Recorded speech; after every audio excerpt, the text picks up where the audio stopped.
Hello, hello, hello. This is Tonya Barbee, the Steel a Rose Show, where we inspire and empower you to move beyond whatever may be ailing you, to blossom in spite of it all. And I have a very, very, very, very special guest today.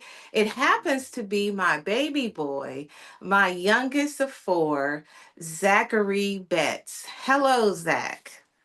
How you doing, Mom? How are you doing? I am so excited to have you here.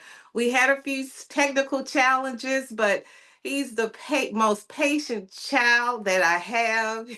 I've learned so much from him because we had so many challenges trying to log on today. He's at school in college, and I am at home in Maryland. So we are now connected to talk about our latest line, our apparel called Put It in the Game. And I have Zachary here to talk about how all that came about. So, Zachary, before we get started, tell everybody what you do, who you are, and just a little bit about yourself. My name's Zachary Betts. I'm a football player. I go to St. Francis University. Um, my whole life, I played sports. I've been involved with sports. I played wrestling. I've ran track. Um, I've done soccer, baseball, basketball, you name it. My whole life, I've been that guy where maybe size was, you know, um, I haven't always been the biggest, and I haven't always been the smallest. Like I'll say, like somewhere in between, always. Um, and based off what sport I was doing at the time, a lot of people would look at me different or judge me or think I wasn't capable of succeeding in that sport. And I think put it in the game just as an example of, you know, me not worrying about the outside and me just focusing on what I can do and controlling the controllables and putting it in the game.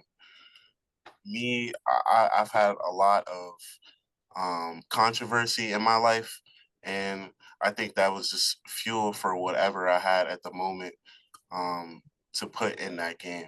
And I made sure to put every percent into that game, and that's what gets you through life. And Zachary, I appreciate that. And you have shown so many examples of doing just that. So, being that, put it in the game, you answered my first question. Put it in the game. Tell us, because you're going to be talking to athletes and you're going to be talking to people that have lost their job. You're going to be talking to people who just want to give up because they're not where they want to be. So tell us how put it in the game has truly, you said a little bit already, but tell us how it has truly motivated you. Well, I can go off my recruitment process as a football player. Like I said, size hasn't always been the best on my side, and I've went to places where coaches have literally told me that I'm too small to play my position, or this guy's just better. And that senior year of high school, I made sure I left it all out on the field, whether that was on offense or defense. I switched my number just so I could play more on offense. So it's just about making those sacrifices and doing whatever you can do to better yourself or better your life. There's no point of dwelling on the past um, or being mad about something that you simply just can't control. So at the end of the day, the best option for you is to then again put it in the game. And that senior season where coaches came in my junior year saying that I wasn't capable of doing what I needed to do to contribute in that D1 level, I had 9 sacks in just 6 games. So I just goes to tell you, like, you can't listen to the outside noise. You just got to control what you can control, put it in the game. and that's Put where. it in the game. I love it. I love it. That is awesome, Zach, that you've decided to take a bad situation and pretty much make it a good situation by staying focused. So that goes to my next question, which got us into put it in the game in the first place. So, are you ready to talk about what happened that Father's Day where you had that big basketball game and only your mom was there to support? And it was a Father's Day tournament, sort of like a game where they celebrated the dads. So tell us about how we came about with this put it in the game concept. So again, I'm not going to say too much on like the father aspect of that, um, but I will say that absence at that moment, it was a fuel that sparked in me at a very young age. I think one of the games I ended up dropping 20 points, but it was a like it was a good experience for my mom to be there, and my coaches stepping up in a way that wasn't recognizable for me at that time. But I'm grateful to say that that moment caused or sparked what we have today and put it in a game.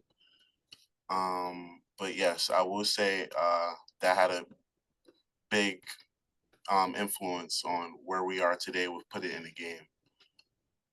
So, being that you have a nephew that's only 5 and he's looking in the audience to make sure everybody is present, what can you tell the athletes that don't have anybody present at a game?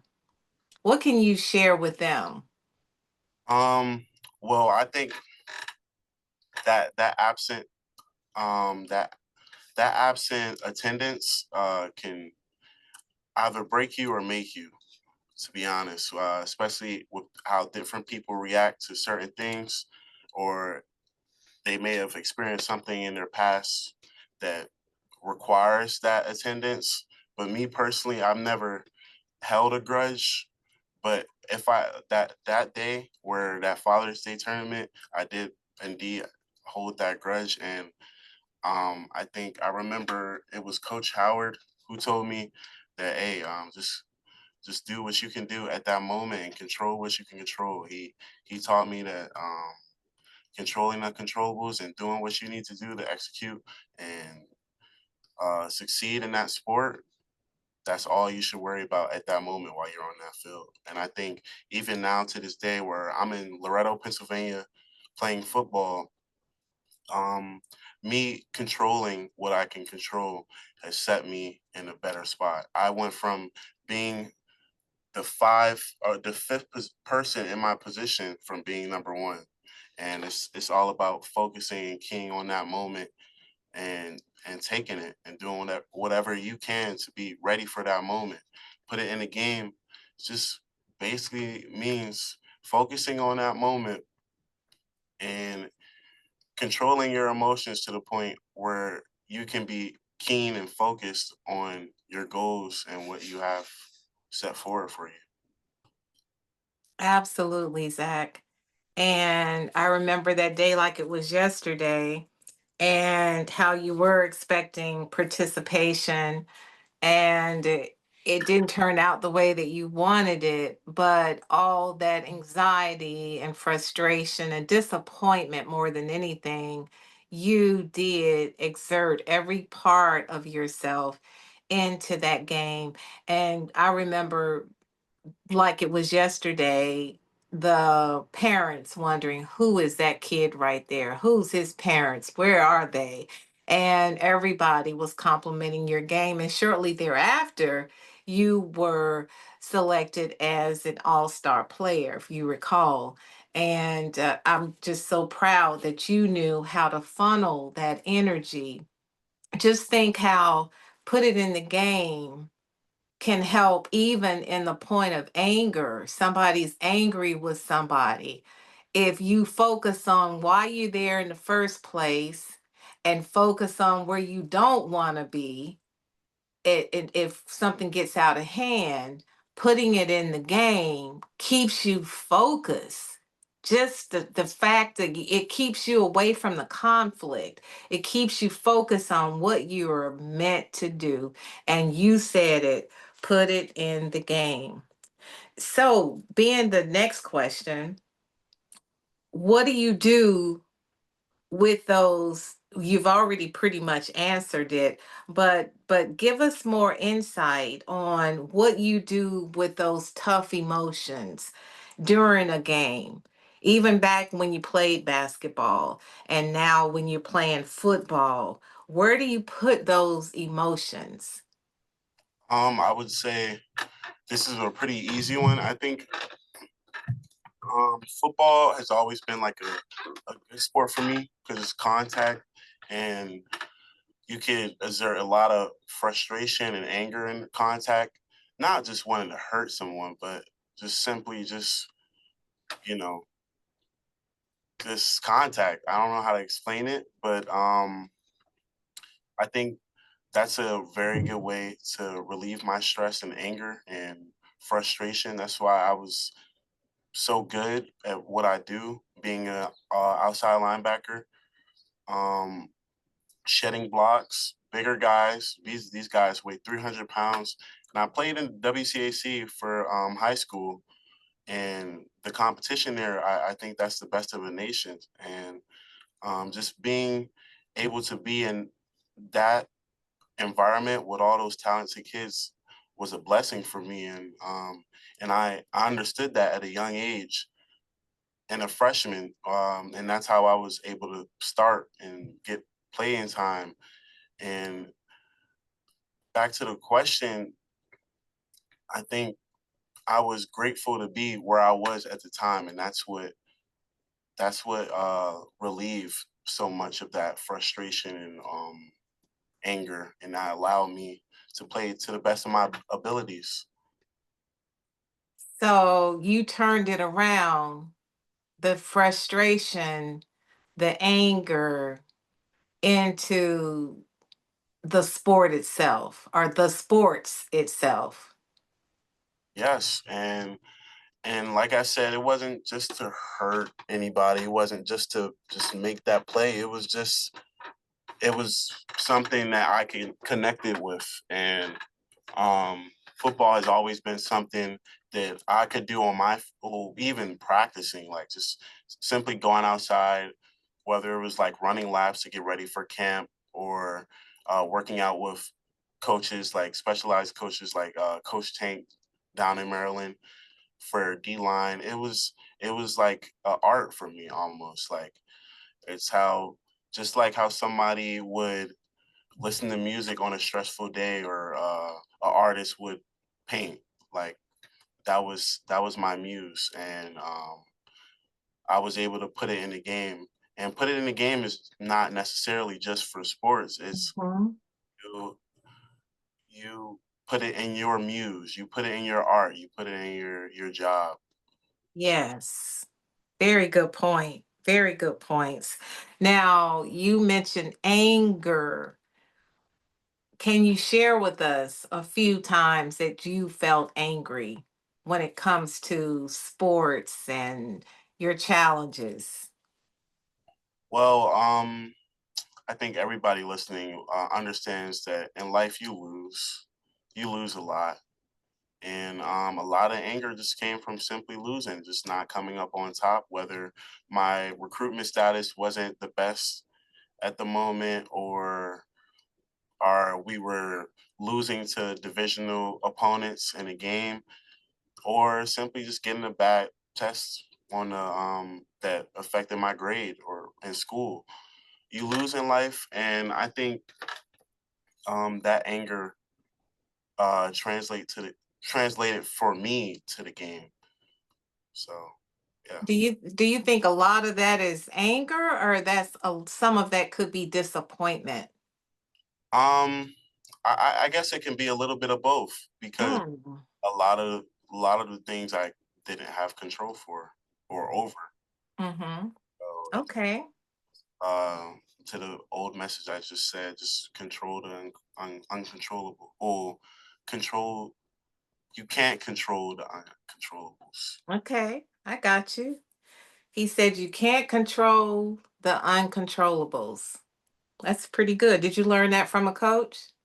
Yes, I did. Okay. All right. I got another question for you. Very good. Do you ever feel like you're playing for more than just the win? Yes, and I think a lot of people are like this. When they step foot on that field, uh, it means a lot. Like, and it's a dangerous sport as well. You can get injured. You can have career-ending injuries, and I think it just goes to the simple fact that, um, like you might not wake up tomorrow, and some people didn't wake up that day while you're on that field. So I think I play for my family as well, people who've gotten me in the place that I am today. I'm still in a D1 program. I'm playing football, and I play the sport that I love. So I think I play for all of that. I have a huge list of why I play on the field, and I think the best players, they're kind of defined by their why. And Mm. see, like players like Ray Lewis. Ray Lewis, he had a horrible upbringing and like with abuse and everything, and you see how he lays it all out on the field, and it translates to every single player. So they all have their why and why they put it in the game. That's pretty cool, Zach. So, can you share with us your why? Yeah, I did earlier, but basically my why, I love my family. They they could be the most unbearable people sometimes. They could um, be the most likable people at times. But at the end of the day, I love them. Um, they support me the best they can. Um, my sister just sent me $40, and that's the most money I've ever got out of her ever. Um, and that was for gas. But I love you, sis. I love my mom. My mom's a hard worker. She's also one of my huge whys. Just seeing her bust her butt at work or in this business, it's good to see. And as she's retired right now, she devotes her life to uplifting women and men. So that's my why.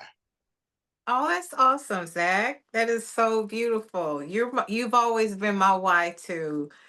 All righty. So now I want to ask you, how do you keep your head in the game when your heart is hurting?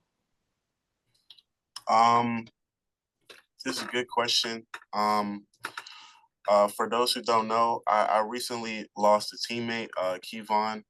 Uh, he went here, and he was one of my first friends that I made up here. We lost him.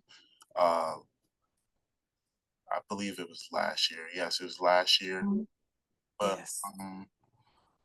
I will say we played LIU, and his parents came out, I believe, and we were playing the game, and that was one game where I just felt like my heart wasn't in it. Um, like I was still dealing with the Kevon thing, and it came to the last drive. That game, they were setting up a game winning touchdown, and we stopped them at that goal line, and I was the second string at this time, and I couldn't help but to think, um, like what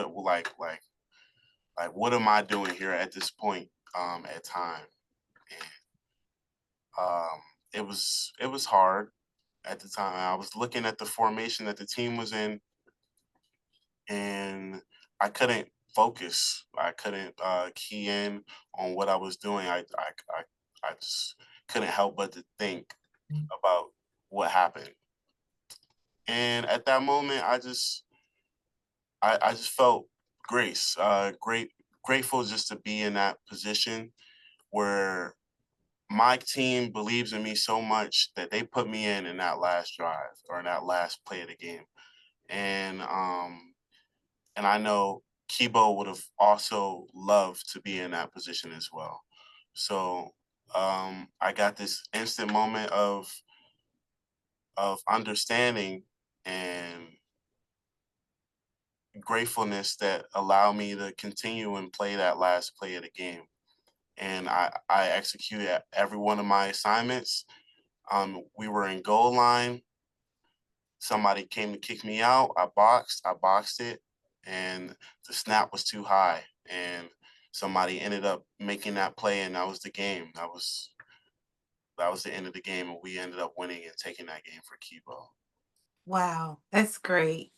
So you again put what was in your heart into the game in a positive way. Yes, that's excellent. Very good. And I'm so sorry about your friend. What advice would you give another kid feeling pain during a game or before a game or after a game? We see all the time when we watch NFL, NBA, where they just lost a family member, they just had a kid, something drastic has happened in their life, and they still got to play. What advice could you give the athletes on that one? Well, I would start off with the one where you lose. Um, like I said before, like you're gonna lose in life, whether that's on the court or off. You're gonna lose a lot off that court or field, wherever you're at. You're gonna lose, and I think one of the best things my coach would say, Coach Malloy, he was my old coach, and Coach Calhoun at Bishop McNamara, he also said this as well.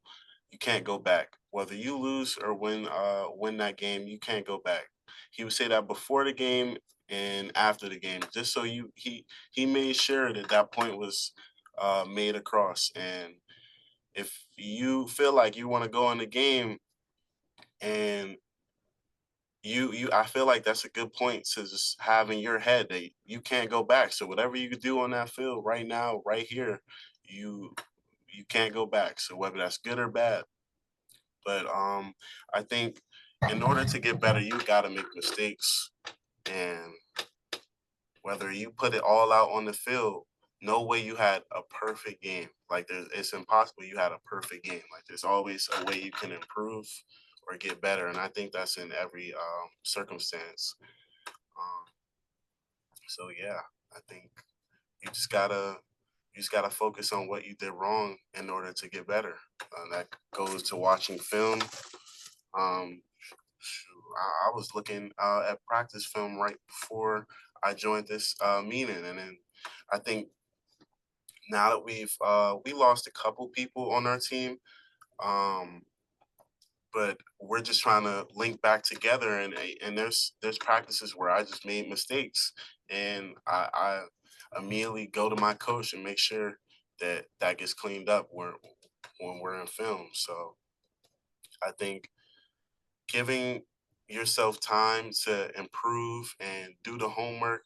If you want to get better at something, you're going to do whatever you can to get better, and it starts with the simple things like looking at film and getting extra time with your coaches. So you don't want to be mediocre. And to be honest, like there are really talented people who don't make it by being mediocre. So if you get stopped by that line, it's because of you. So if you want to be great, you gotta do the things that great people do, which is watching film and doing their homework and having good academics and just doing everything that sets them ahead. So also playing, even though putting your head totally in the game, because when things happen, like you said, when you lost a teammate, you all still had a game and you still had to play. So all of that hurt and pain is channeled positively. And you listed ways just now as to how you all do that. And the recommendations was primarily to look at film, go out there anyway, do what you have to do, and don't be mediocre. Do be your best because you only get one chance. And I would like to read back on that. Hmm. People were not at that game. That was incorrect. His people. That was the week of his funeral, and Okay. a lot of our people who stayed back went to the funeral. Okay. And the people who traveled, weren't able to attend the funeral, I believe. So, Okay. So everybody wasn't there. yeah, so well, people who didn't travel, we had our full team Got it. at the game. So Yeah. didn't travel, went to the funeral. Yes. But yeah, so I just think like yeah, like you can't control everything, and I think once people understand that, they will have a better understanding of a lot of things in life. And we tend to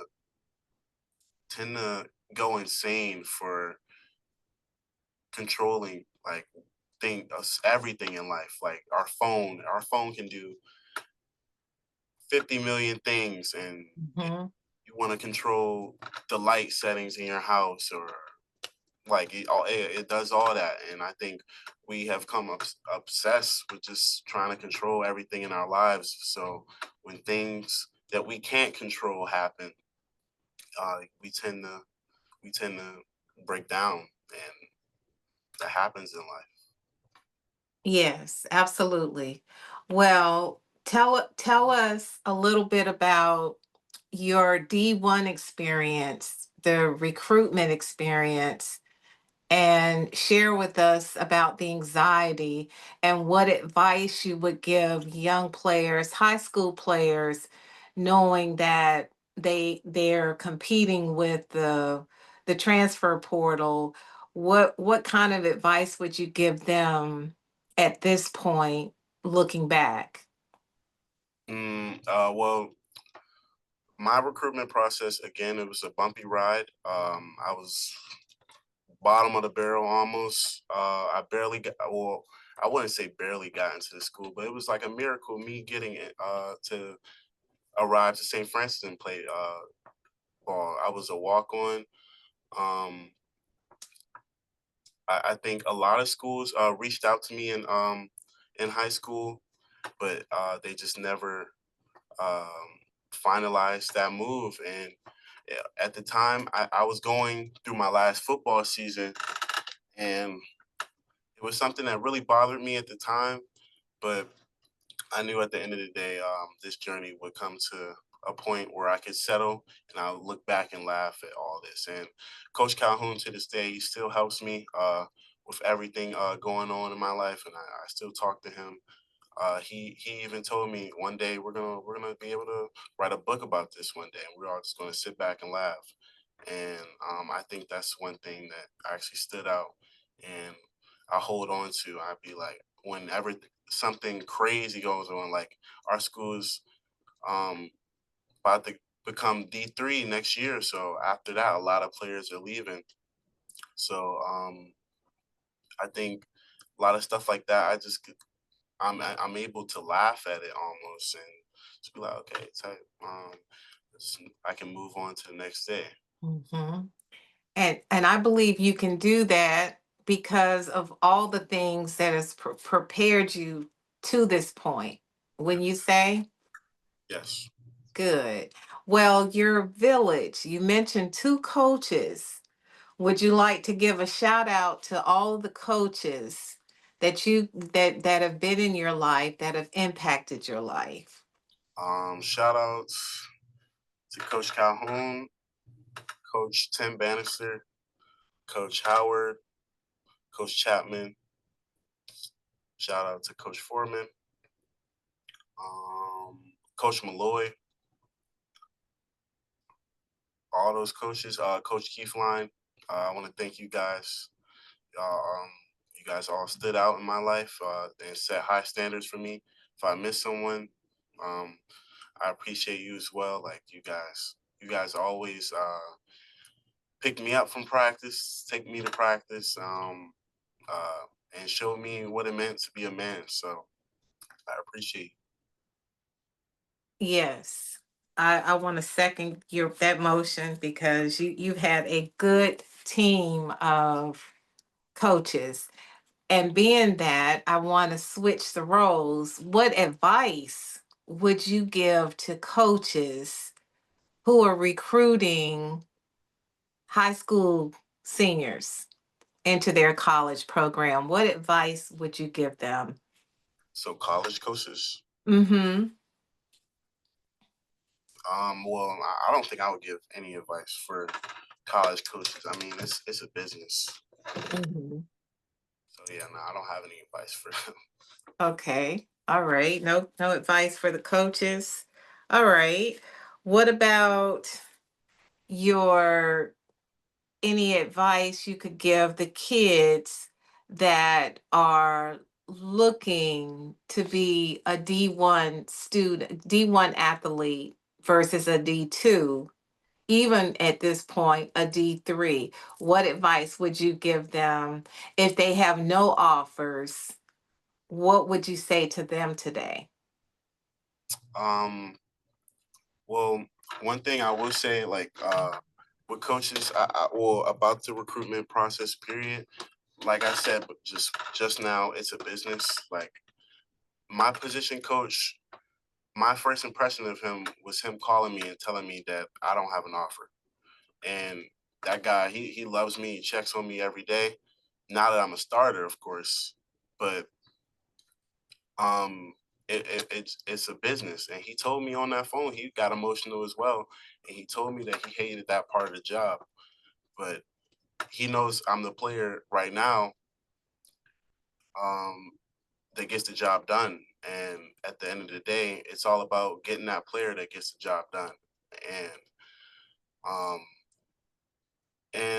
not to beat yourself up, but if you look down the road and you feel like you checked all those boxes and these coaches don't see that, it's, well, you got to get back in the room and let them know what you can do, whether that's going JUCO or going to prep schools, or just simply going D3 or D2 to get the recognition that you need to go to D1. I know a lot of guys at D2 right now, and they're on a rough road, but they're still fighting to get to D1.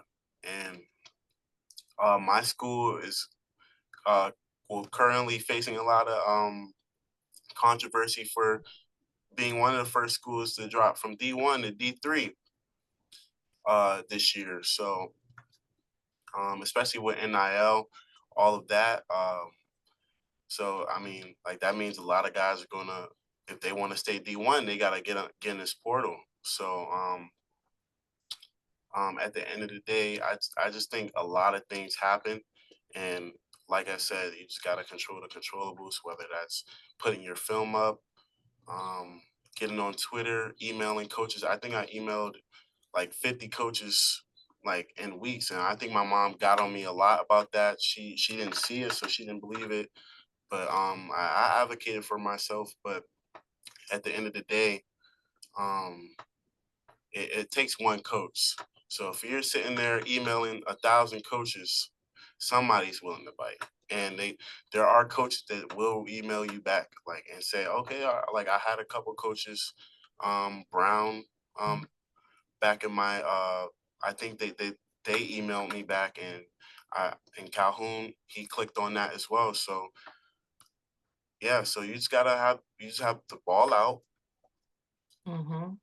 advocate for yourself, and Mm-hmm. brand yourself. Because I mean, once you get to D1, you're your own brand. Like these guys went to Penn State the other day, and these guys are rolling up, pulling up in charges, man. Like it's NIL is changing the game, and yeah, like, and it's a profession. Like once you get to this level, it's or this D1 level that everybody swears they want to be in, it's a job. Like it's not. And yeah, of course, like it's like you get paid for it, but it comes with a lot of requirements, whether that's waking up at 6 a.m., 5:30s, practice, and keeping up with your grades too, because you can't be on that field on if you don't have the grades to match it, and they will snatch that money back if you don't have the good grades. So that's So, okay, thank you. So you made some good points about it being a business from a standpoint of the schools per se, but one of the guys who was doing the uh, installation of the new pipes in the basement, he said to me to tell you that you are the CEO of yourself. You are the business. So you have to do things that are in line with your business, your company, as you are the CEO in football, in sports, as a student athlete. What would you say about that? What do you say about that? I would agree. I wouldn't say like well, from what I've experienced and what I've heard from other people in higher schools, um, there are a lot of like misconceptions about it. But I will say like you don't want to be following a bunch of people like smoking marijuana and doing drugs, and they see that and that they broadcast like almost broadcast that as their image when you want to go and play for like a school like Stanford or Michigan or Harvard or like a big place like that where you're like in the Ivies and stuff like that. I feel like they do that background check, but I just think as a like you just don't want that to be seen. Whether it's a private account, I think if you have a private account, that would be a little bit better.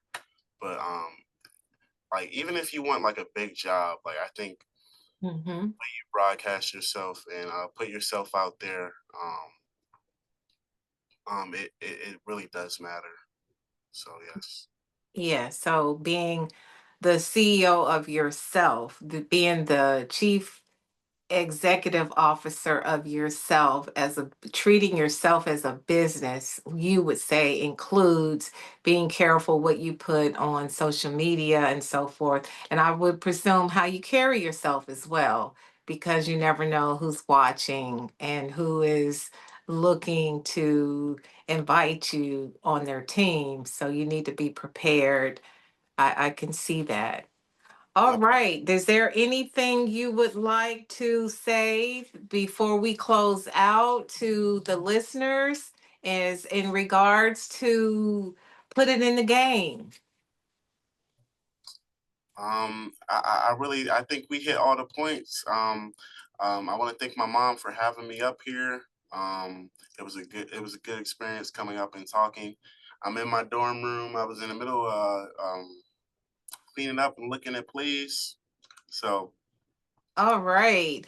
Well, I am happy, baby boy, my youngest, was able to have this interview with me today. We want to highlight our hoodies. I have the black, put it in the game. Zachary has the red one. We have several other colors on TikTok Shop. And we're currently building a website so that Zach can have these on his website as well. So be on the lookout for put it in the game. They're already ready, they're already selling, and we're very excited about it. It's not just a t-shirt, it's a movement to put it in the game, no matter what you're going through, channel that energy into something positive. And in Zachary's case, it's football, it's academics, it's getting the job done. He's putting it in the game. All righty, we'll see you next week. This is Tonya Barbee of the Stilla Rose Show. Thank you so much, Zach, for being here with us, and I look forward to having you again soon. Bye now.